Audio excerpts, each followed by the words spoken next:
et prêtent de l'argent à l'autre pour faire des profits. Lorsque les profits commencent à baisser, les financiers comme Jacob Schiff, Max Warburg et JP Morgan savent très bien comment les faire remonter.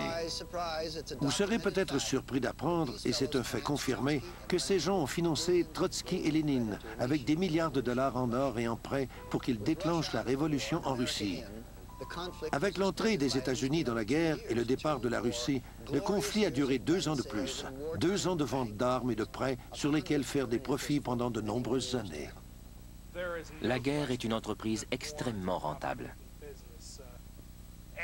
Après la Première Guerre mondiale, le sénateur Gerald Nye a organisé une commission devant laquelle il a traîné les plus gros financiers et industriels pour examiner les profits qu'ils avaient réalisés au cours de la guerre. La guerre est très profitable et quiconque dit le contraire est menteur ou fou. Ils ont réussi à nous faire entrer dans la Première Guerre mondiale. En fait, grâce à eux, la guerre a continué pendant 2 années supplémentaires. Just when you think you're ahead of the game, someone changes the rules. Ils ont fait cela en toute connaissance de cause et avec préméditation pour augmenter leurs profits et renforcer leurs institutions bancaires. Il y a plusieurs personnes qui croient que toutes les guerres de ce siècle ont eu lieu pour qu'un petit groupe de financiers puisse faire des profits. Des gens qui sont dans la sphère d'influence du groupe Bilderberg et de la commission trilatérale. Prenons la guerre des Balkans.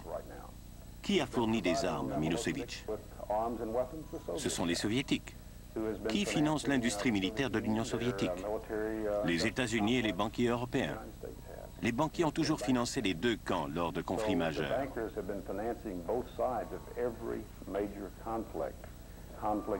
Les conflits entraînent le progrès, les conflits contrôlés entraînent un progrès contrôlé. Chaque guerre importante amène son lot de ventes d'armements et de prêts gouvernementaux. Les gens doivent payer des intérêts à la banque. Voilà de l'argent créé à partir de rien.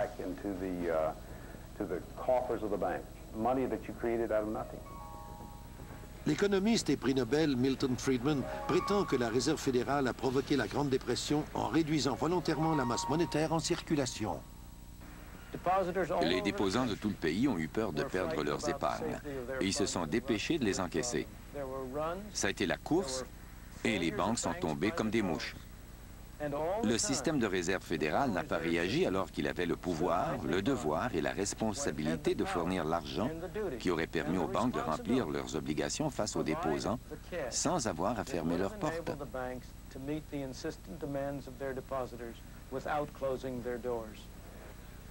Louis McFadden, membre du Congrès et président d'une commission sur les banques au moment du krach, déclare « La Grande Dépression est un événement intentionnellement causé par des banquiers internationaux qui ont créé une situation désespérée qui leur a permis de sortir de cette crise avec les pleins pouvoirs sur nos vies. » Un mémo a circulé avant la chute du marché boursier. Tous les gros joueurs, les initiés si on veut, se sont retirés du marché à temps.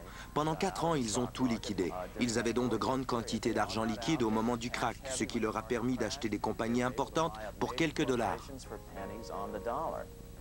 Le gendre de Franklin Roosevelt décrit ainsi la Grande Dépression. C'est le pouvoir financier mondial qui a dépouillé délibérément le public en provoquant un manque soudain d'argent à court terme sur les marchés de New York. Un des initiés, Joseph Kennedy, a vu sa fortune passer de 4 millions en 1929 à plus de 100 millions 4 ans plus tard.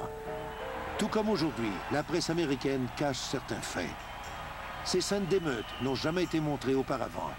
Les caméramans ont fait leur travail, mais ces images n'ont jamais été diffusées aux actualités. On contrôle l'information depuis longtemps en Amérique.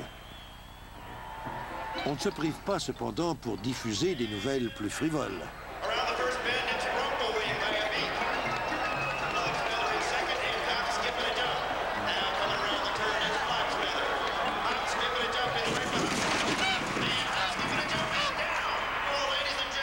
Heureusement, des personnalités populistes comme le président Andrew Jackson, William Jennings Bryan et le père Charles Coughlin ont assez de courage pour dénoncer les faits. May I remind our president with all due respect that not one of these soldiers cast a ballot On that fateful Good Friday night in the spring of 1917, to force a peace-loving nation like ours to take up arms for the profiteers and the exploiters of mankind. Durant la dépression, le pire ennemi des banques est Huey Long.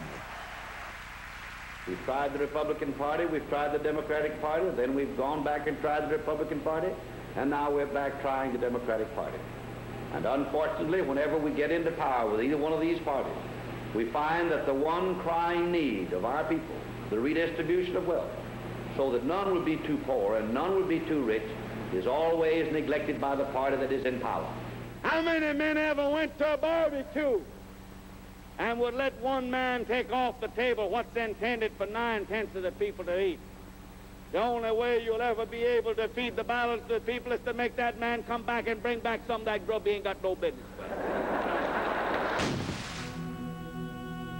Cependant, l'assassinat est un outil politique que ces fameux initiés connaissent bien.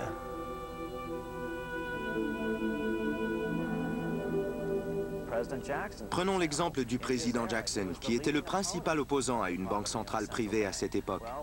Un assassin s'est présenté devant lui et lui a mis 2 pistolets sur le ventre. Il a tiré, mais les 2 pistolets se sont enrayés, ce qui a sauvé Jackson. On a appris par la suite que l'assassin avait des liens avec les banquiers internationaux. C'est intéressant de noter que si les livres d'histoire ne s'attardent pas beaucoup à ce problème des banques, Jackson, lui, considérait que c'était l'une de ses réalisations les plus importantes. En fait, il a même fait écrire sur sa pierre tombale « J'ai tué la banque ».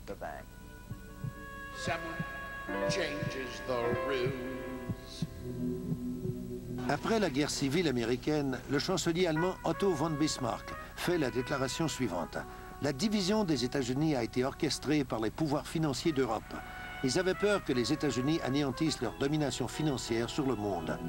Ils voyaient un grand avantage à faire affaire avec 2 démocraties affaiblies par leurs dettes plutôt qu'à une république forte et indépendante. Abraham Lincoln est conscient de cela et fait tout en son pouvoir pour préserver l'Union. Mais pour y arriver, il a besoin d'argent, de beaucoup d'argent. Il fait appel aux banquiers de Wall Street qui lui demandent 36% d'intérêt par année.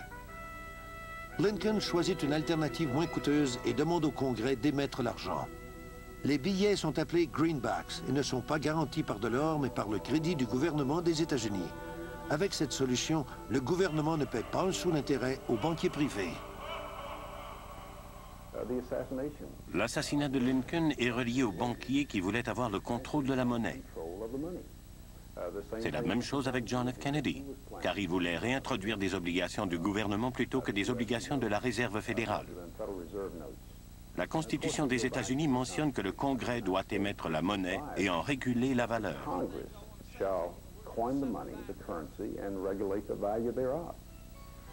Si vous demandez aux gens sur la rue qui émet la monnaie, ils vont vous répondre que c'est le gouvernement.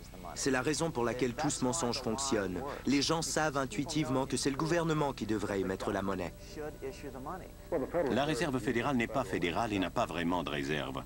Dans l'annuaire téléphonique, vous ne la trouverez pas dans les pages bleues du gouvernement. Elle est citée dans la section Affaires, juste après Federal Express.